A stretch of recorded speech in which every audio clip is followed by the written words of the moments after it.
여러분 안녕하십니까? 여수 MBC 뉴스투데이입니다. 전남도 동북권 통합청사 입지가 순천 외국인 학교 부지로 확정되면서 관심이 뜨겁습니다. 8년째 지지부진한 외국인 학교 부지 활용에 통합청사가 돌파구가 될 수 있을지 앞으로 관건입니다. 박민주 기자가 보도합니다. 전남 동북권의 첫 외국인 학교라며 캐나다 메이플립 학교가 순천 신대지구에서 기공식을 가진 건 지난 2011년. 하지만 학교 건립은 무산됐고 지난 8년간 외국인 학교 유치가 진행됐지만 성과로 이어지지 못했습니다. 이곳 외국인 학교 용지가 전남도의 동북권 통합청사 입지로 확정되면서 돌파구가 생겼습니다. 통합청사는 전체 부지 가운데 25% 면적에 건립됩니다. 앞으로 전남도의 지구 단위계 변경 승인 절차를 거쳐 공공청사가 들어서게 됩니다. 김영록 전남도지사는 기자회견을 갖고 동북권 통합청사가 행정기관으로서 기능을 넘어 지역 통합 발전과 화합의 상징물이 되도록 만들겠다고 밝혔습니다. 동북권 시군 입장에서는 다소 아쉬운 면이 없지 않겠지만은 동북권 통합이라는 대승적 차원에서 깊은 이해와 협조를 부탁 말씀 올립니다. 관건은 전남도 동북권 통합청사 건립이 8년째 지지부진한 외국인 교육기관 유치에 연계 효과를 줄 수 있느냐 하는 겁니다. 산업통상자원부가 경제자유구역 내 외국인 학교 유치와 활용을 위한 용역을 진행하고 있어 그 결과도 주목됩니다. 전라남도 제2청사 유치가 확정됨에 따라 신대지구 활성화와 더불어 외국인 학교 유치에도 탄력을 받을 수 있을 것으로 기대하고 있습니다. 전남권의 교통요충지로 주목받고 있는 순천 신대지구. 동북권 통합청사가 외국인 학교 유치의 새로운 변수가 되고 있습니다. MBC 뉴스 박민주입니다. 백운산 국립공원 지정과 관련한 시민단체와 광양시의 대립이 누그러들지 않고 있습니다. 백운산 지키기 협의회는 최근 백운산 서울대 무상양도 문제를 매듭짓기 위해 면담을 요청했지만 정연복 시장이 이를 거절했다며 자신들이 국립공원 지정을 포기한 광양시를 규탄한 것에 대해 불만이 반영된 것으로 보고 있습니다. 이에 대해 광양시는 시민단체가 사전 약속 없이 일방적으로 방문했고 국립공원 지정을 포기한 적이 없다며 지정을 반대하는 시민들을 설득하기 위해 시간이 필요하다고 해명했습니다. 여수시의 만흥지구 임대주택 조성사업 계획에 대해 시의회가 강하게 의의를 제기했습니다. 시의회는 어제 보도자료를 통해 전체 의원 간담회를 열어 논의한 결과 명품 관광 휴양지구로 조성해야 할 지역에 부적합한 개발 방향이라는 의견이 대다수였다며 원점에서 재검토할 것을 촉구했습니다. 의원들은 특히 원도심 공동화가 심각한 상황이고 웅천, 소재지구 등의 택지 개발이 진행 중인데도 또다시 임대주택을 조성한다는 것은 원도심 공동화를 부추기는 행태라며 반발했습니다. 여수시는 최근 한국토지주택공사와 기본협약을 체결하고 만흥동 일대 47만 제곱미터 부지에 공공지원 민간 임대주택 공급 촉진지구 조성 사업을 함께 추진하기로 한 바 있습니다. 여순 사건 재심 청구의 근거가 됐던 군사재판에서 사형을 판결받은 희생자들의 명단이 어제 처음으로 언론에 공개됐습니다. 대책위는 판결의 존재를 뒷받침하는 여러 언론 보도도 함께 공개하며 해당 자료들을 법원에 전달할 예정이라고 밝혔는데요. 공소 유지 자료로 인정받을 수 있을지 주목되고 있습니다. 조희원 기자가 취재했습니다. 여순 사건 당시 민간인 군사재판을 진행했던 호남 계엄지구 고등군법회의가 1948년 11월 14일 작성한 판결 집행명령서 3호입니다. 여순 사건 희생자이자 재심 대상자인 고 장환봉, 이기신, 신태수 씨 등 256명의 이름이 나열돼 있고 이 중 102명을 사형에 처한다고 기록돼 있습니다. 국가기록원으로부터 해당 문서를 받은 고 장환봉 씨의 딸 장경자 씨는 이 문서를 통해 아버지가 군사재판으로 희생됐다는 사실을 알고 국가를 상대로 재심을 청구했습니다.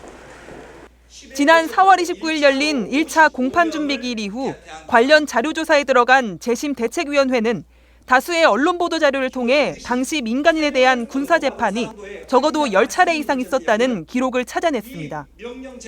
대책위는 이를 토대로 당시로서는 일반적인 형태의 군사재판이 실제했다고 미루어 볼 수 있기 때문에 규범적인 의미의 재판이 아니었다는 이유로 공소 기각 판결을 내려서는 안 된다고 주장합니다.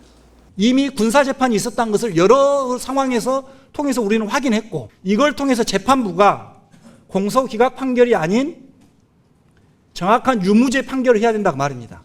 하지만 제주 4.3 재심에서 공소 기각 판결의 근거가 됐던 공소 제기 절차의 위법성은 여전한 숙제입니다. 공소 제기 절차가 위법적일 때 재판부는 공소 기각 판결을 내릴 수 있는데 유족들에 따르면 당시 재판은 희생자의 유족들에게 기소장을 전달하지 않은 위법적인 재판이었기 때문입니다. 광주지법 순천지원은 오는 24일 재심 2차 공판준비기일에서 관련 자료 채택 여부를 따질 예정입니다. MBC 뉴스 조유원입니다. 고흥군이 공급 과잉에 따른 수급 조절을 위해 관내 조생종 양파를 추가로 산지 폐기했습니다. 고흥군은 올해 양파 생산량이 크게 증가하면서 가격 하락이 현실화하고 있는 가운데 수급 조절을 유도하기 위해 최근 양파 5헥타르 면적을 산지 폐기했습니다. 앞서 고흥군은 지난 2월에도 올해 양파의 공급 과잉이 불가피할 것으로 보고 조생종 양파 45.7헥타르 면적을 산지 폐기했습니다. 현재 고흥 양파의 산지 가격은 1kg, 20kg 한망 기준 12,000원으로 전년 대비 50% 수준으로 하락했으며 올해 예상 생산량도 전년 대비 30% 증가한 26,000여 톤에 이를 것으로 전망되고 있습니다. 판로 확보에 어려움을 겪고 있는 사회적 경제기업의 제품에 대한 지역 농협 입점이 추진됩니다. 전라남도는 도내 사회적 경제기업 제품에 대한 소비자 선호도를 파악하고 제품의 홍보를 위해 오는 16일까지 순천 원예농협 하나로마트에서 사회적 경제기업 우수제품 특판 행사를 개최하고 있습니다.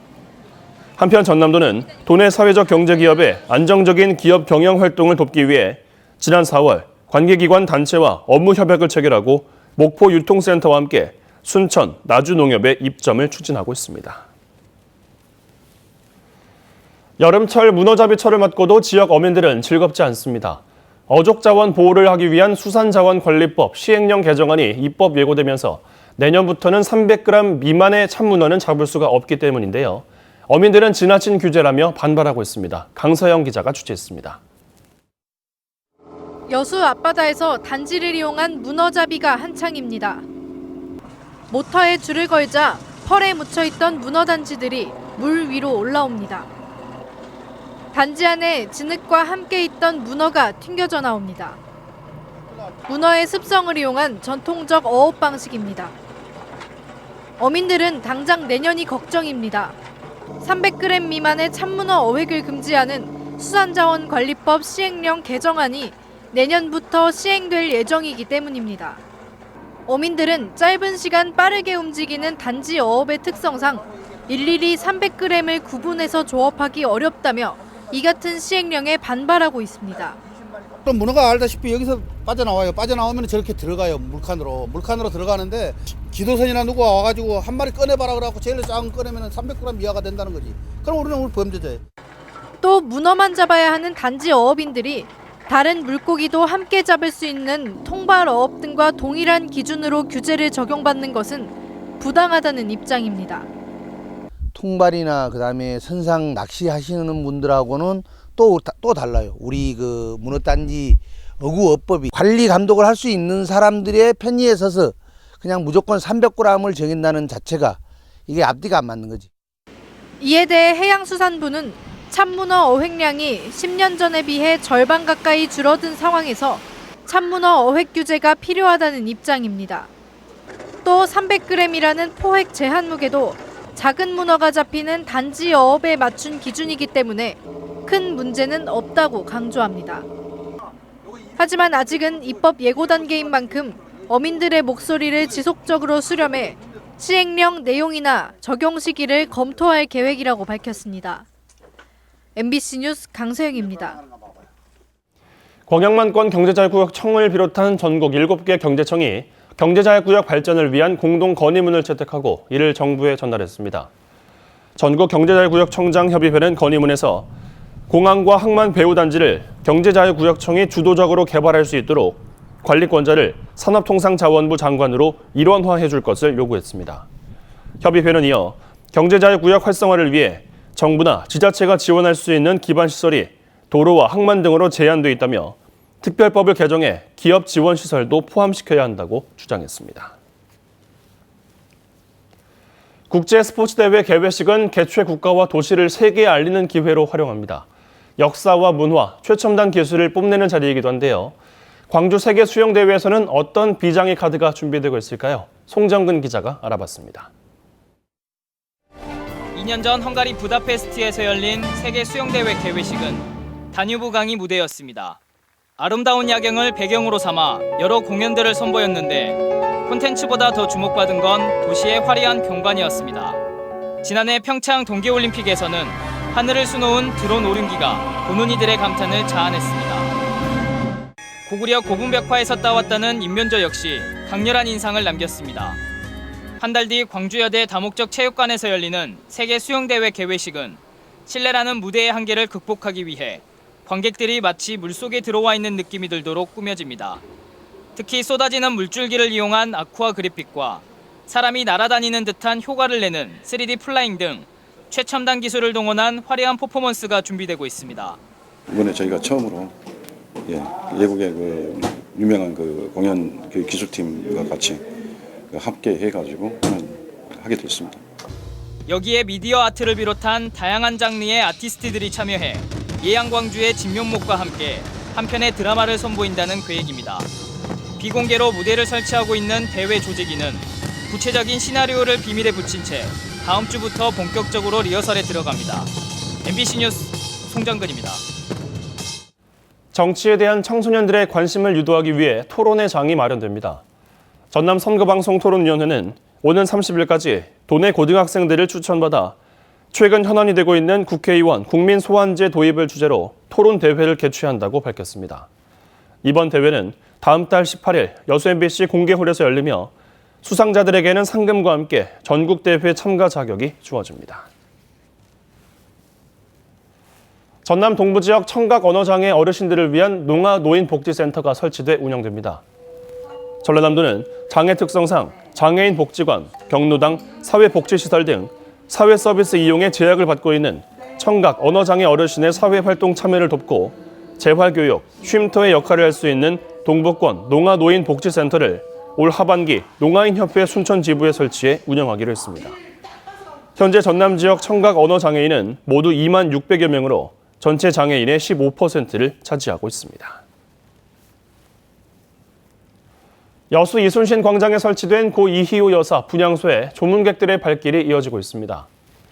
더불어민주당 여수 가불지역위원회가 어제부터 설치한 분향소에는 주철현, 정기명 가불지역위원장과 서완석 여수시 의회 의장 등이 합동으로 분향을 마쳤습니다.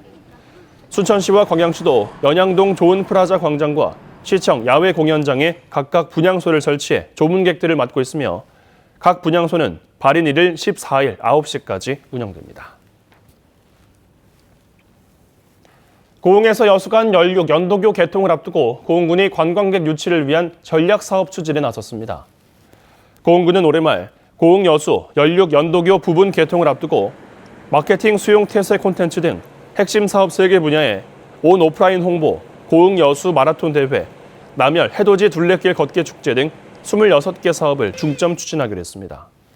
고흥군은 연륙 연도교 개통을 계기로 친절하고 청결한 관광 이미지를 제고할 수 있도록 행정뿐만 아니라 지역사회와 소통해 상승 효과를 극대화할 것이라고 덧붙였습니다.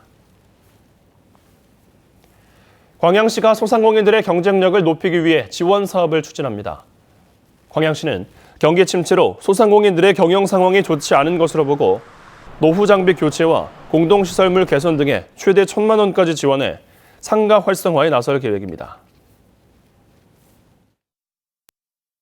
요즘 낮 동안의 볕이 따갑게 느껴지시죠? 오늘은 그동안 머물던 선선한 동풍도 잦아들고 남쪽에서 덥고 습한 공기가 밀려와서요. 기온도 더 오릅니다. 대부분 지방의 낮 기온이 30도 안팎까지 오르겠습니다. 하늘이 맑다 보니 전국에서는 자외선 지수도 매우 높은 단계까지 치솟겠는데요. 강한 자외선을 주의하시기 바랍니다. 전국의 미세먼지 농도는 대체로 보통 수준을 유지하겠습니다만 오전까지 충북과 전북 지방은 나쁨 수준의 농도를 보이겠습니다. 현재 이들 지역으로는 안개도 끼어 끼어 있는데요. 밤사이 복사안개가 끼면서 현재 임실과 장수 등지로는 가시거리가 200m 안팎에 머물러 있으니까요. 차간 거리를 넉넉히 두고 다니셔야겠습니다. 낮 동안에는 먼지와 안개가 모두 거치겠고요. 전국에서 파란 하늘을 볼 수 있겠습니다. 햇살이 내리쬐면서 기온은 조금씩 오르고 있는데요. 현재 서울과 광주가 18도 선을 보이고 있고요. 낮에는 대구와 대전이 30도, 서울도 28도까지 오르겠습니다. 다시 비 소식이 있습니다. 내일은 제주도와 남해안에서 오겠고 주말 동안에는 동쪽 지방에 소나기 예보가 있는데요. 다음 주 초반에는 서울 등 중부 지방에도 비가 내리겠습니다. 날씨였습니다.